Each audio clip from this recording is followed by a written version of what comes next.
Bonjour Philippe et bienvenue au Millennial Podcast. Merci de m'accueillir, Moussine, ravi d'être là. Est-ce que tu pourrais te présenter, Philippe, aux auditeurs qui nous suivent? Oui, bien sûr. J'ai 48 ans, donc ça veut dire que ça fait un certain temps que je suis dans le secteur. J'ai commencé ma carrière plutôt dans l'entrepreneuriat, développer différentes sociétés du monde de la formation professionnelle dans différents pays. Donc j'ai eu la chance de démarrer en France, mais aussi de pouvoir accompagner des équipes sur des marchés asiatiques, à Shanghai, au Brésil, Sao Paulo, ou aux États-Unis où j'ai vécu de 2016 à 2020. Et je suis aujourd'hui président, cofondateur de Headflex. Super. Alors c'est vrai quand on voit ton parcours, c'est un parcours qui est marqué par l'entrepreneuriat. Suite à cette expérience, si tu avais deux grandes qualités à définir pour un entrepreneur, quelles seraient les deux qualités suprêmes chez un entrepreneur? C'est pas si simple à répondre. Je pense qu'il faut évidemment beaucoup de qualité, beaucoup de spontanéité aussi, parce que des fois, il faut réfléchir, mais pas trop. Je dirais que la résilience, surtout avec le Covid qui nous est arrivé, la résilience est sûrement une des grandes qualités d'un entrepreneur, savoir se remettre en cause, repartir de l'avant. Ça, c'est la première qualité. La deuxième, ce que je dis souvent à mes managers d'ailleurs, Mhm. c'est être capable de penser stratégique, mais aussi de régler un problème, un détail. Donc, passer du stratégique à l'opérationnel en un claquement de doigts, ça, c'est une vraie qualité qu'il faut maîtriser pour pouvoir développer, être jamais hors sol, toujours comprendre les enjeux des collaborateurs, les enjeux des clients, les enjeux du marché, et donc passer toujours de l'un à l'autre, du stratégique à l'opérationnel. Donc c'est d'avoir des objectifs sur un moyen long terme, mais être aussi, avoir aussi la capacité d'être dans du concret et de pouvoir mener des actions concrètes opérationnelles. Ouais, en fait, je dis toujours, il faut savoir donner la vision Mhm, quand on est entrepreneur. Si tu veux créer une entreprise qui va grossir, ce qu'on appelle les scale-up, mhm, donc les entreprises qui grossissent vite, euh, on pense aujourd'hui, en tout cas moi, ma certitude, c'est qu'il faut donner une vision. mhm, Pour que les collaborateurs, les gens aient envie de te rejoindre aujourd'hui sur le marché du travail, c'est un marché compliqué. Recruter des talents, c'est quelque chose qui est de plus en plus complexe. mhm. C'est un peu le plein emploi, surtout aux US, en Europe, en Afrique. On voit aujourd'hui qu'il n'est pas évident de recruter. Et au final, si tu veux recruter, il faut donner envie. Pour donner envie, il faut donner une vision. Donc la vision, elle est hyper importante. Je vois aujourd'hui dans les recrutements que l'on fait, beaucoup de jeunes qui viennent sur le marché du travail. Ils viennent travailler dans une entreprise, évidemment, pour gagner un salaire, ça c'est un peu l'évidence, mais aussi parce que l'entreprise va avoir un impact. Et on me demande souvent, c'est quoi la mission d'Edflex, là où je suis, et finalement, comment on va, moi, dans mon job au quotidien, impacter la société. Donc la vision, ça c'est un élément important qu'il faut travailler. Il ne faut pas la travailler non plus en chambre, il ne faut pas toujours être seul. Je pense qu'il faut travailler la vision avec les collaborateurs, avec les clients, Mhm, avec des experts externes. mhm, Donc, c'est le stratégique, j'ai envie de te dire. Et puis, l'opérationnel, un collaborateur, il veut du feedback, par exemple. mhm. Et si tu veux embarquer des collaborateurs dans une aventure, il faut non seulement que tu leur fixes des objectifs, mais surtout, c'est comment tu vas les atteindre. Et si tu ne les atteins pas, comment tu vas faire un feedback constructif avec le collaborateur. Donc, je pense que passer du stratégique au spécifique, à l'opérationnel, c'est cette vision, c'est la vision et puis ensuite savoir s'intéresser aux détails avec un collaborateur. Super. Alors, tu as parlé de résilience, ça nous fait tout de suite penser à ces 2 dernières années que nous avons vécues, qui ont été très compliquées avec la crise Covid. Quels sont les enseignements avec lesquels tu es ressorti, à la fois en tant que patron et à la fois en tant qu'acteur du L&D et de la formation? Ouais, c'est une bonne question. C'est vrai que alors c'est toujours un peu difficile de dire. de prendre un pas de recul parce qu'on est encore un peu dedans. Mm. Bon, en plus, là, on Avec a la crise ukrainienne, oui. Mm. ukrainienne, Mm. on a encore une nouvelle. Donc, il y a un concept qui, VUCA, je ne sais pas si Oui. les auditeurs connaissent ce concept, hein, mais c'est volatile, incertain, etc., qui résume bien en fait ce qui est en train de se passer. Je pense que c'est un concept en tout cas une théorie qui marche bien pour n'importe quelle entreprise et n'importe quel entrepreneur finalement qui se dit comment je peux affronter ces différentes crises. Alors, en tant qu'entrepreneur, le Covid, ça nous a apporté quoi? Ben, ça a apporté des opportunités. Alors, ça peut paraître étonnant de dire Mhm. ça, on dit, ah, c'était compliqué. Oui, oui, mais ça a aussi donné un maximum d'opportunités. Pourquoi? Parce que on a vu des entreprises qui se sont transformées à une rapidité Mm. sans précédent. Le Mm. monde des centres d'appel, qui était un monde très brick and mortar, comme on Mm. dit, avec des sites, etc., a basculé dans le monde du télétravail. Le monde et on a des clients grands comptes, on travaille avec plutôt des Fortune 500, comme on appelle les clients, donc du CAC 40, Mhm. etc. Et Mhm. qui avaient des problématiques des fois pour se transformer, qui mettaient du temps, etc. Et ils ont pour ça créé des postes, hein, le Chief Transformation Officer, le Mhm. Chief Digital Officer, et sur le digital en particulier, au fin de compte, on voit qu'il y a eu une accélération quand je dis toujours, c'est pas très facile de dire ça, mais le Covid a été le meilleur Chief Digital Officer de la boîte, quoi. Pour toutes les entreprises, ça a accéléré l'ouverture au monde, la possibilité d'utiliser des outils SaaS beaucoup plus intéressants. Donc, d'un point de vue entrepreneur, moi, je pense que les gens ça a créé en fait des marchés ou accéléré plutôt des marchés qui étaient préexistants, qui commençaient tout juste, et finalement, ça les a vraiment accélérés en l'espace de 2 ans. Mm. Donc ça, c'est plutôt d'un point de vue entrepreneuriat. Si je prends d'un point de vue L&D, Learning and Development, bah aussi, c'est un phénomène d'accélération, hein, très clairement. Bah oui, la classe virtuelle existait avant. Mhm. Moi, ça fait 5 à 6 ans qu'on voyait déjà des classes virtuelles. Et bien évidemment, ça a accéléré l'usage de la classe virtuelle. Alors au début, hein, tout le monde s'est un peu testé sur Teams en essayant de mettre des PowerPoint qu'on faisait plutôt en salle, et Ouais. maintenant on Mhm. les met en classe virtuelle. Donc au final, moi je trouve que ce qui a été très intéressant d'un point de vue L&D, c'est le test and learn. Ouais. Mm. Et le test and learn est devenu une modalité, un process Mm. ancré dans la tête, hein, et les pratiques des responsables formation, Mm. en disant, bon, bah écoutez, de toute façon, on n'a jamais fait ça avant, on va le tester, on regarde, et puis on va On ajuste. itérer et Mm. on va ajuster. Mm. Exactement. Ça rappelle la notion du lean startup. Tu sais, de ne pas attendre que le produit soit totalement fini pour le sortir, mais le sortir et l'améliorer par itération avec l'expérience utilisateur et l'expérience client. Ok, super. Euh, alors, toujours dans ce sens-là, en préparant ce podcast, j'ai regardé certains de tes podcasts où tu parles souvent des tendances du LND et j'aime beaucoup parce que tu donnes les grandes tendances. Là, en termes de tendances d'apprentissage, quelles sont les nouvelles tendances que tu pressens? On sait que générationnellement, les habitudes changent et les modes de consommation, de développement et d'apprentissage changent. Qu'est-ce que tu observes durant ces derniers mois, durant cette période récente? Oui, effectivement, les tendances actuelles du LND, bah déjà, elles ont été fortement impactées, hein, par le Covid, hein, on vient de le dire. Forcément, on a accéléré des utilisations distancielles. Donc, on a parlé de la classe virtuelle.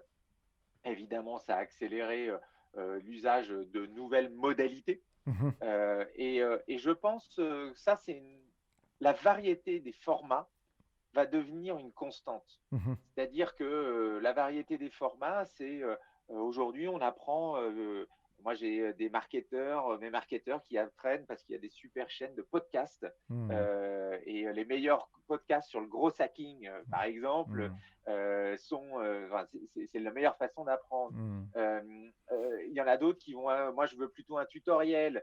Moi, j'ai plutôt envie de lire un article parce que je veux pouvoir revenir dessus facilement, surligner, etc. Il y en a qui disent non, non, je préfère moi un cours parce que j'ai besoin d'être structuré. Eh bien, j'ai envie de dire, il faut laisser la liberté. Moi, je pense qu'il faut faire confiance à l'apprenant. Et s'il a envie d'apprendre de cette manière-là, eh bien, il faut le laisser faire. Mais pour ça, ça veut dire que les responsables LND, il faut leur offrir une grande variété de contenus. hmm, Et donc, ces nouvelles modalités qui sont apparues, alors on appelait ça il y a un certain temps maintenant le blended learning. Bah, je hmm. pense oui, faire du blended, mais autour de ces différents formats. Donc, il faut proposer des formats très variés. Ça, c'est une première tendance. Une deuxième tendance que l'on voit, c'est comment on développe le taux d'engagement Oui, dans l'apprentissage. oui. Mhm. On a, même en présentiel, hein, on se posait ces questions-là quand moi j'ai eu de la chance de faire du présentiel. Tiens, comment je m'assure que à 14h30 après le déjeuner, ils soient encore motivés. Donc il fallait. Et même, Philippe, on était confronté à des problématiques d'absence. Des fois, certaines personnes étaient planifiées et ne se présentaient pas. Donc, effectivement, le Exactement. sujet de l'engagement est primordial. Oui. Mhm. L'engagement au global, hein, et alors évidemment avec le distanciel, tu le dis, l'absence, c'est un vrai sujet. Moi, pour engager, je pense qu'il faut être dans les outils du quotidien. C'est-à-dire que le digital learning aujourd'hui doit non plus être cantonné au LMS, au Learning Management System, mais il doit être dans les outils du quotidien. Alors j'en veux pour preuve, je pense que aujourd'hui, un des outils du quotidien, c'est Teams, Microsoft Teams. Tout le monde est aujourd'hui, par le fait des réunions par Teams, tout le monde utilise Teams au quotidien. Eh bien, ça veut dire que les contenus de formation, la formation doit être dans Teams aujourd'hui. Si ton outil du quotidien, c'est le CRM, Salesforce, ta formation doit arriver via cet outil-là. Parce que s'il faut aller chercher, et je prends un exemple d'une entreprise, je peux peut-être les citer, ils ne m'en voudront pas, c'est L'Oréal, c'est OK. une belle Mhm. entreprise qui me dit j'ai du mal à engager mes outils dans le LMS, mes employés qui sont en Chine.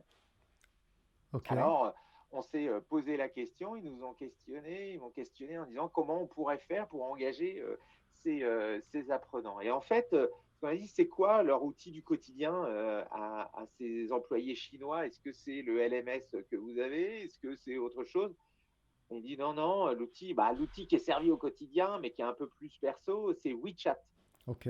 En Mhm. fait, WeChat, si tes auditeurs ne connaissent pas, c'est une super app où tu peux payer tes nouilles dans la rue avec WeChat, communiquer avec tes amis, regarder, t'informer sur un produit. Enfin, en gros, tu peux tout faire. WeChat, Waouh.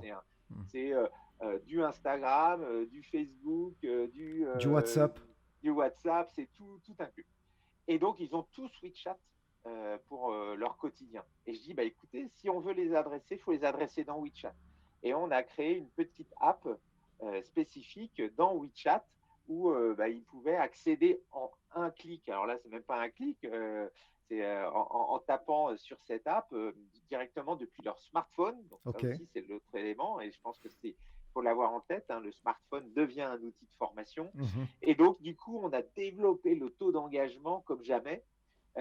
Et pourtant, les contenus étaient toujours les mêmes, c'est ceux qu'il y avait sur la plateforme, mais l'accès a été différent. Donc, le learning in the flow of work, qui est le concept autour de ça, d'être dans les outils du quotidien, je pense que c'est une des clés.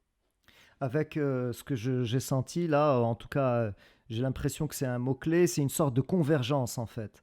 Au lieu d'avoir, c'est ça, une multitude de sources et c'est plutôt faire converger dans l'outil du quotidien. Et là, tu as donné de bons exemples, que ce soit un CRM ou que ce soit un outil de travail collaboratif, c'est de passer les contenus par ces moyens-là.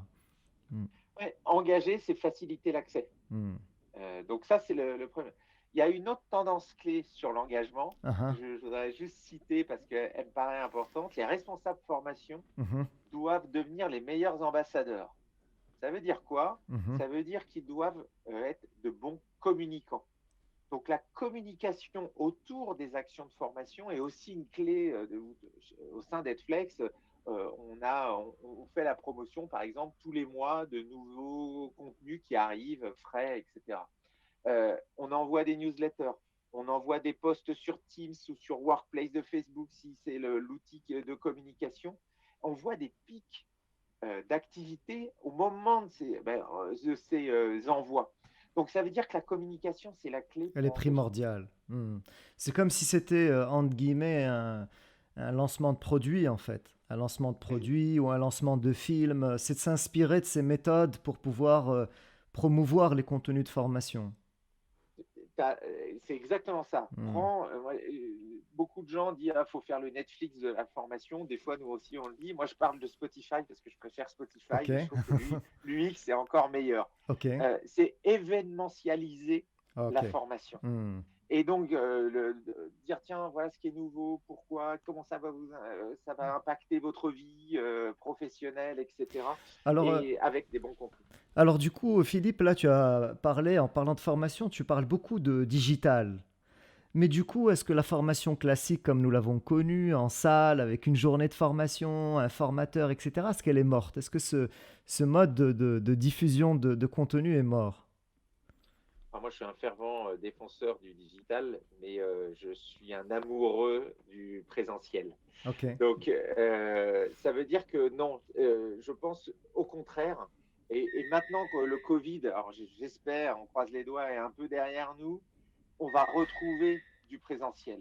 Retrouver du présentiel, c'est aussi une façon de pouvoir changer le présentiel. C'est-à-dire que ça veut dire que le présentiel va servir plutôt pour faire du workshop, pour faire de la créativité, pour pouvoir échanger, chose qui nous manque un peu. Hein. Quand on est tous dans des réunions à distance, c'est très chronométré, on n'a pas le temps de faire la machine à café. Et bien, le présentiel, c'est la machine à café. Hmm. Des fois, on apprend autant parce qu'on est autour de la machine à café en train de discuter avec le, le facilitateur, le formateur. Et donc, du coup, c'est là où on apprend, on va oser poser une petite question qu'on n'aurait jamais posée si on était en distance. Donc, moi, je crois beaucoup au présentiel. Je pense que le mix des deux, évidemment, on ne reviendra pas en arrière, on ne reviendra pas avec Hmm. autant de présentiel. Hmm. Par contre, ce présentiel, il va être tellement important pour la cohésion d'équipe, pour réaliser des workshops, faire de la créativité, de l'innovation, etc. Non, non, il n'est surtout pas mort. En tout cas, je ne l'espère pas. Hmm. Je vais plutôt le dire comme ça, parce que on pourra avoir une vision comptable en disant la formation, regardez, on a réussi à tout faire en digital, et donc on arrête les déplacements, on arrête tout ça. C'est une vision comptable. Pour moi, elle n'est pas suffisante. Je pense que c'est le mix des deux qui fera le succès d'une vraie politique, une vraie stratégie formation. Ce que je remarque aussi, c'est que les durées changent. C'est qu'avant, on n'avait pas de mal, c'était limite naturel de planifier des formations sur une journée.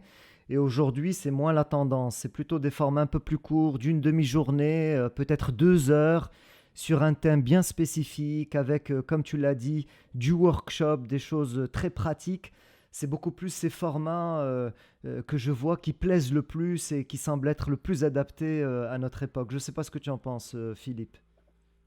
Complètement en phase et même pour aller plus loin, j'ai envie de te dire, souviens-toi, il n'y a pas si longtemps que ça, Mhm. même les e-learning pouvaient durer 60 voire 90 minutes. Aujourd'hui, on ne ferait plus ça. Donc ça veut dire que globalement, le monde de l'ingénierie pédagogique a compris qu'il fallait découper et c'est la même chose en présentiel. Mm. Donc finalement, quel que soit le format, il faut des durées plus courtes pour qu'on garde l'attention, pour qu'on s'assure d'être impactant, pour qu'on s'assure de traiter un sujet au cours de cette activité, quelle qu'elle soit à distance ou présentielle. Alors, tu as parlé de formation digitale. De plus en plus, il y a des providers avec des catalogues de formation très diversifiés et très intéressants. il y a un enrichissement des offres et on voit bien le marché du e-learning, il est en train d'exploser et les tendances donnent une croissance très forte là, sur les prochaines années. Pour une entreprise, pour un acheteur, un DRH, un directeur de formation qui a envie de signer un partenariat avec un fournisseur de contenu en ligne, un fournisseur de formation en ligne, quelles seraient les recommandations que tu lui donnerais? Est-ce qu'il y a deux, trois règles que tu pourrais leur partager sur qu'ils devraient respecter pour choisir un partenaire de formation en ligne? Ouais, alors effectivement, il y a plusieurs critères qui me paraissent essentiels pour pouvoir choisir un bon provider de contenu. La première chose, c'est la fraîcheur du contenu. On s'est rendu compte avec le Covid, et pas qu'avec le Covid finalement, avec l'accélération. Aujourd'hui, si tu veux former quelqu'un au management, si tu ne parles pas de management hybride, il va te manquer tout un pan. Mm. Aujourd'hui, si tu veux parler de la blockchain dans tous les univers, ben, la blockchain, ça change à peu près tous les 6 mois. Mm. Donc, si tu veux parler du monde de l'industrie automobile, si tu ne parles pas de l'électrique, ça va devenir compliqué. Donc, ça veut dire que les contenus sont de plus en plus obsolètes rapidement. Donc, cette accélération fait qu'il faut bien regarder la fraîcheur du contenu et le taux de renouvellement. Ok. Quelqu'un qui crée du contenu, évidemment, il va se dire, il faut que je rentabilise mon contenu Mm. dans une durée la plus longue possible. Et donc, ça, c'est quand même un premier critère qu'il faut regarder. Ok. La deuxième chose, si c'est un acheteur qui travaille pour une entreprise globale, qui a des équipes un peu dans plusieurs pays, donc qui a besoin de plusieurs langues, forcément, il va aller regarder des éditeurs de contenu qui ont des contenus dans plusieurs langues. La seule chose, c'est que quand tu as un contenu de management, restons sur le management par Mhm. exemple, où tu as, c'est un contenu qui est traduit dans 12 langues, Mhm. tu as éliminé toutes les aspérités qui correspondent à manager au Maroc, en France, en Finlande ou aux US ou au Japon. Ben, ce Mhm. n'est pas la même chose. Ouais, c'est clair. Donc, le contenu natif, c'est aussi quelque chose, un élément essentiel de l'équation. Ok. Donc, fraîcheur, contenu natif, et puis après, les variétés de formats. Moi, comme on se l'est dit tout à l'heure, il faut avoir des formats qui sont les plus variés possibles. Mm. Si tu as un éditeur de contenu qui ne propose que des cours, par exemple, bah, ça va répondre peut-être à 30% de ta cible, mais 70% de ta cible, elle aurait préféré d'autres types de formats. Donc la variété des comptes. Donc c'est les trois, je pourrais en citer d'autres, mais je pense que ça, c'est les trois principaux. Ok. Alors on peut en profiter pour parler de la proposition de valeur d'Edflex. Quel est, on va dire, l'avantage concurrentiel pour utiliser des mots un peu marketing? Quel est le cœur de votre offre chez Edflex? Ouais, en fait, je vais raconter une petite histoire. Vas-y. C'est l'histoire des fondateurs. En fait, moi, j'ai rencontré trois formidables étudiants en fin d'études. Il y en a un qui avait fait une école de commerce, l'autre une école d'ingénieur et le troisième une école de communication. Ils sont Mhm. venus me voir en me disant, on a une idée, parce que on va te dire quelque chose, Philippe. On a tous un master, etc. On a appris 50% de notre savoir grâce à nos études et 50% de nos savoirs grâce à YouTube. Waouh. Alors, une fois que tu as dit ça, tu dis, ah mais effectivement, mais comment ça se fait? Bah oui, parce qu'on voulait aller plus loin dans certains domaines que l'école ne nous proposait pas, etc. Et on voudrait aider les élèves, les étudiants et peut-être les salariés d'entreprise à choisir les bonnes ressources sur le web. Parce qu'on dit, on en a vu des tonnes et des tonnes, il y en a qui étaient bonnes, il y en a qui étaient un peu moins bonnes. Et donc, en fait, l'idée d'Edflex, c'était ça, c'était de proposer de faire de la curation, de la Mm. sélection des meilleures ressources du web et les mettre dans un catalogue. Mm. Alors, on s'est dit, est-ce que ça va plaire aux entreprises ça? Et donc, on a fait une étude là, au mois de septembre dernier, hein, c'est vraiment récent, pour savoir comment les salariés d'entreprise apprenaient. Et un chiffre parmi les 15 pages de chiffres que l'on a, Mhm. 67% des salariés aujourd'hui se forment grâce à Google en allant chercher, alors ou à n'importe quel browser, mais en allant chercher des contenus sur le web. Donc aujourd'hui, c'est une réalité. Et Hmm. donc, ça veut dire que la proposition de valeur d'Edflex, c'est d'aller chercher les meilleures ressources du web et les mettre à disposition dans un catalogue cohérent euh, dans différentes langues natives, comme je le disais tout à l'heure, et de couvrir un maximum de topics, de catégories de formation.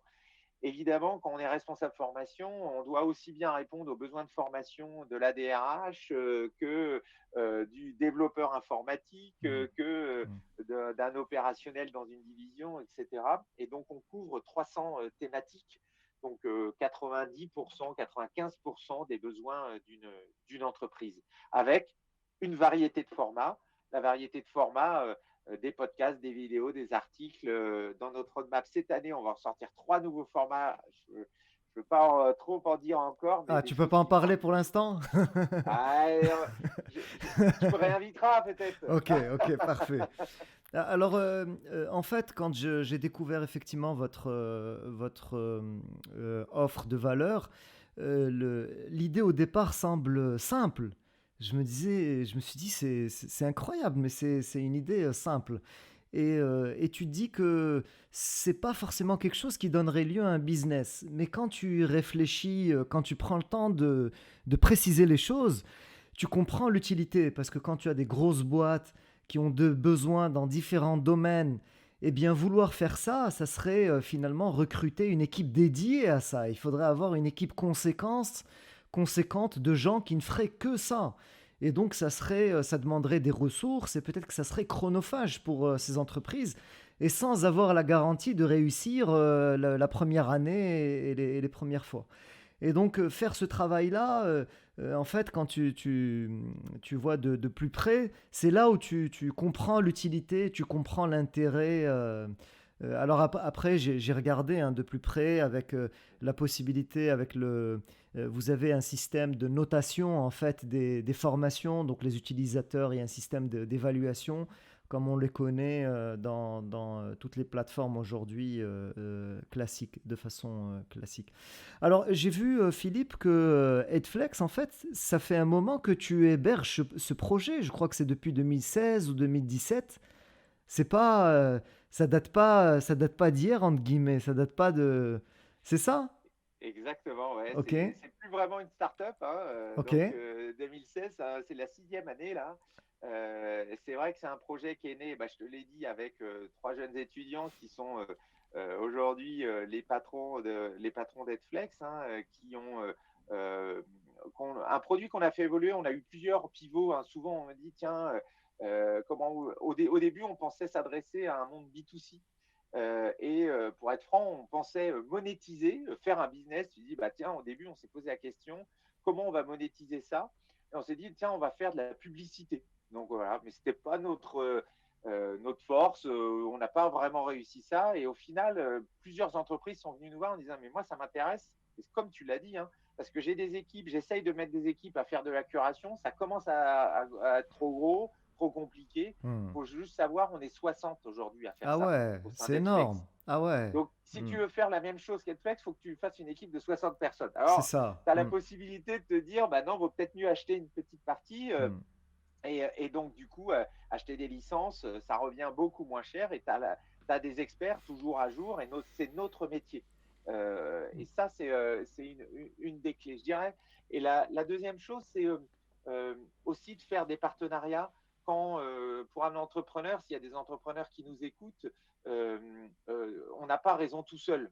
Moi, je pense qu'on a eu une idée simple et on va jusqu'au bout de cette idée. Hmm. Ça, c'est le premier élément. Et la deuxième chose, c'est faire des partenariats. Nous, on ne veut pas faire de concurrence au Learning Management System, au SIRH, tous les outils RH du quotidien. Nous, on veut être un provider et quelqu'un qui va s'intégrer parfaitement dans ces outils-là. Et donc, aujourd'hui, on a la chance d'avoir en partenariat plusieurs dizaines d'outils avec qui Netflix s'intègre au quotidien et ils nous adorent parce que bah, on offre des contenus qui sont facilement accessibles, facilement consommables et on génère du trafic finalement. Et donc, si pour les entrepreneurs, quand ils ont une idée de business, il faut toujours penser alliance et partenariat. Hmm. Et ainsi, vous allez accélérer votre, votre, votre développement. Super. Bah écoute, nous vous souhaitons un très beau succès à Edflex. Je suis très curieux de voir ce que va devenir cette entreprise dans les prochaines années. On est en train de cheminer tranquillement vers la fin de ce podcast, Philippe. J'ai pour habitude de solliciter mes invités sur un livre ou un film marquant qu'ils ont pu voir ces, ces- ces derniers temps et qu'ils aimeraient partager avec nous. Est-ce que tu as un Euh, livre en mémoire ou un film sympa? ouais, hein, j'ai un livre là que j'ai terminé et je vais écorcher le nom de l'auteur. C'est l'ancien patron, c'est le patron toujours même de Netflix, No Rules Rules. Ok. Euh, La règle, pas de règle en français, Mhm.